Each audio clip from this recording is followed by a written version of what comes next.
Road అది. ఆ 10 feet రోడ్లోకి వెళ్ళేటప్పుడు ఎంతమంది వెళ్తారు? సో మీరు ఇంతమంది వరకు వస్తేనే మేము అలౌ చేస్తాం. మీ క్యాన్వాయ్తో పాటు ఒక 3 వెహికల్స్, వాటితో పాటు ఒక 100 మంది కార్యకర్తలు, వీళ్ళు వస్తేనే మేము అలౌ చేయగలం, మీరు వీళ్ళు వస్తేనే మేము ప్రొటెక్షన్ కూడా ఇవ్వగలము.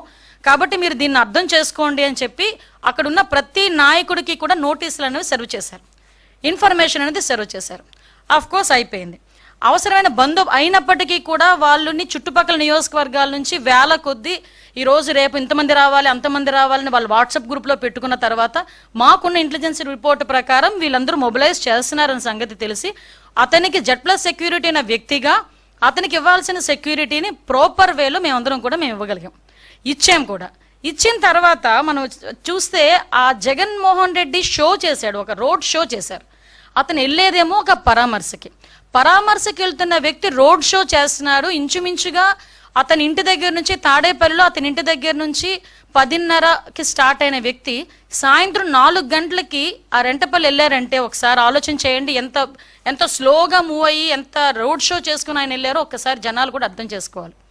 ఈ నేపథ్యంలో అతను రోడ్ షో చేసుకుంటూ అందరికీ అభివాదాలు చేసుకుంటూ అందరి దగ్గర నవ్వుతూ షేక్ హ్యాండ్లు ఇస్తూ ఆయన వెళ్తూ ఉంటే దారిలోని అతని కార్యకర్త, అతని సింపథైజర్, అంటే వాళ్ళ పార్టీ సింపథైజర్, పార్టీ కార్యకర్త కనీసం వెహికల్కి కింద పడిపోయి టైర్ కింద పడ్డాడు అన్న సంగతి తెలిసి కూడా అతను కనీసం బండి ఆపకుండా ఆ బండిని అలా ఆ పక్కనున్న వ్యక్తిని కనీసం పక్కన తీసి, నేనేమంటానంటే ఆ బండి కింద పడిపోయాడు వ్యక్తి, ఆ వ్యక్తిని తీసి ఇమీడియట్గా 108కో దేనికో ఫోన్ చేసి అంబులెన్స్లో పంపిస్తే కనీసం మనిషి బతికేవాడేమో.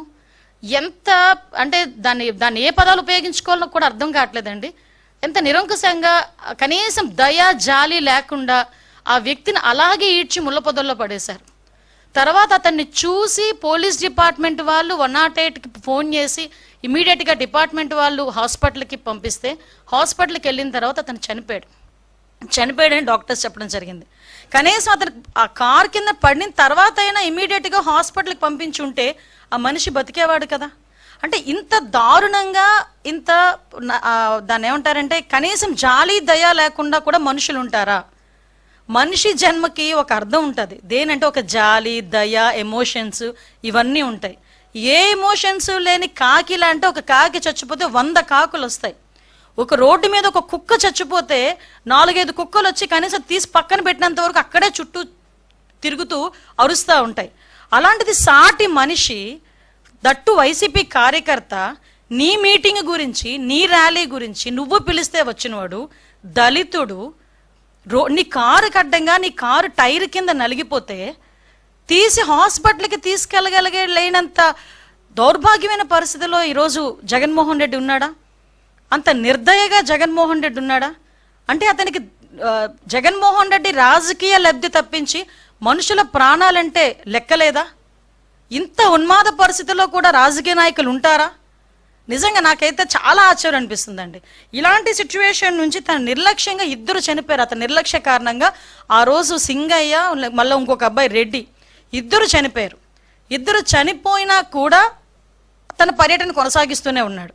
విషయం ఏంటంటే ఇందులోని మనందరం కూడా ఆలోచించాల్సింది ఏంటంటే సంవత్సరం క్రితం బెట్టింగ్ ద్వారా డబ్బులు కోల్పోయి ఆత్మహత్య చేసుకున్న, ఇక్కడ మీరు అర్థం చేసుకోవాలి, సంవత్సరం క్రితం June 4th అతను ఆ బెట్టింగ్లో పోయి June 9వ తారీఖున ఎప్పుడో చనిపోయిన వ్యక్తి, 2024లో చనిపోయిన వ్యక్తికి సంవత్సరం తర్వాత పరామర్శ చేయటానికి ర్యాలీగా వెళ్తా ఉంటే మధ్యలో దారిలో 2 ప్రాణాలు పోతే ఆ 2 ప్రాణాల గురించి ఆలోచన చేయకుండా సంవత్సరం ముందు పోయిన ప్రాణం గురించి ఒక విగ్రహం కట్టించి ఆ విగ్రహానికి దండేయడానికి వెళ్ళాడంటే ఒక్కసారి ఆలోచించండి అతని తాలూకా నైజం ఎలాంటిదో. ఇదే సేమ్ పందాలో వాళ్ళ బాబాయ్ హత్య గురించి ఒకసారి మనం ఆలోచన చేసుకుంటే, గొడ్డలి వేటు గురించి ఒక్కసారి మనం ఆలోచన చేసుకుంటే పరిస్థితి ఏంటనేది ఆలోచించవచ్చు. కోడికత్తి డ్రామా, ఆ దళిత బిడ్డ ఈ రోజుకి కూడా ఆ స్త్రీని ఇప్పటికీ కూడా ఇబ్బందులు పడుతూనే ఉన్నాడు. గులకరాయి డ్రామా, అంటే ఏదో రకంగా అంటే సీఎం కుర్చీలో కూర్చోవాలనే ధ్యాస తప్పించి మానవత్వం లేకుండా చేసే పరిస్థితి ఈరోజు మనందరికీ కూడా కనిపించే పరిస్థితి వస్తుంది.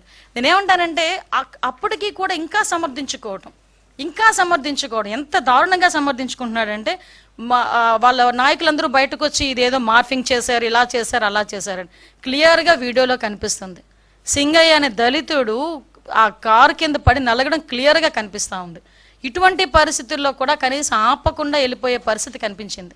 అంటే చాలామంది జగన్మోహన్ రెడ్డి గురించి అతను మాట్లాడితే బయటకు వచ్చి విలువలు, నీతి, నిజాయితీ, జాలి, దయ ఇలాంటి పదాలు కొన్ని జగన్మోహన్ రెడ్డి నోట్లోంచి రాకూడదండి. ఎందుకంటే ఈరోజు అటువంటి ఆ మాటలు మాట్లాడడానికి కూడా పూర్తిగా అర్హత లేనివాడు జగన్మోహన్ రెడ్డి. అటువంటి వ్యక్తి ఈరోజు పైగా దాన్ని సమర్థించుకోవడం ఏంటి? నిజంగా బై యాక్సిడెంటల్ పడ్డాడు అనుకుంటే వెంటనే బయటకు తీసి ఒక హాస్పిటల్కి పంపించుంటే ఒక నిండు ప్రాణం బతికేది. ఈరోజు ఆ కుటుంబానికి సింగయ్యని తీసుకొచ్చి ఇవ్వలేడు కదా. ఆయనైతే చక్కగా ప్రయాణం అంతా చేసుకుని ఆ విగ్రహం ఆవిష్కరణ చేసుకుని మళ్ళీ ఇంటికి వచ్చి హ్యాపీగా కూర్చున్నాడు. 2 ప్రాణాలు పోయినాయి. ఆ 2 ప్రాణాలను తీసుకొచ్చి ఇచ్చేవాడు కాదు కదా. అంటే బయటకు వచ్చి ఒక అతను అంటాడు, ఎవడో మా కార్యకర్తే కదా చచ్చిపోయాడు. అరే మీ కార్యకర్త చచ్చిపోయిన మనిషి, అక్కడ మనిషి చనిపోయాడన్న సంగతి మీకు ఎందుకు గుర్తు రావట్లేదు? ఆ మనిషి చనిపోవడానికి కారణం ఆ నాయకుడే అన్న సంగతి ఎందుకు గుర్తు రావట్లేదు? మళ్ళా పైగా దాన్ని సమర్థించుకునే పరిస్థితి మనం అందరం కూడా చూస్తూ ఉంటే సమాజంలోని హింసని ప్రేరేపించే పరిస్థితి. ఎంత దారుణంగా హింసని ప్రేరేపిస్తున్నాడండి. అంటే ఒక నేరస్తు చాలా సందర్భాల్లో గౌరవ చంద్రబాబు నాయుడు గారు ఒక మాట అంటారు, సీఎం గారు ఒక మాట అంటారు, రాజకీయ ముసుగులో ఉన్న ఒక నేరస్తుడు. ఎస్, ఆ పదానికి ప్రాపర్ యాప్ట్ ఎవరంటే జగన్మోహన్ రెడ్డి.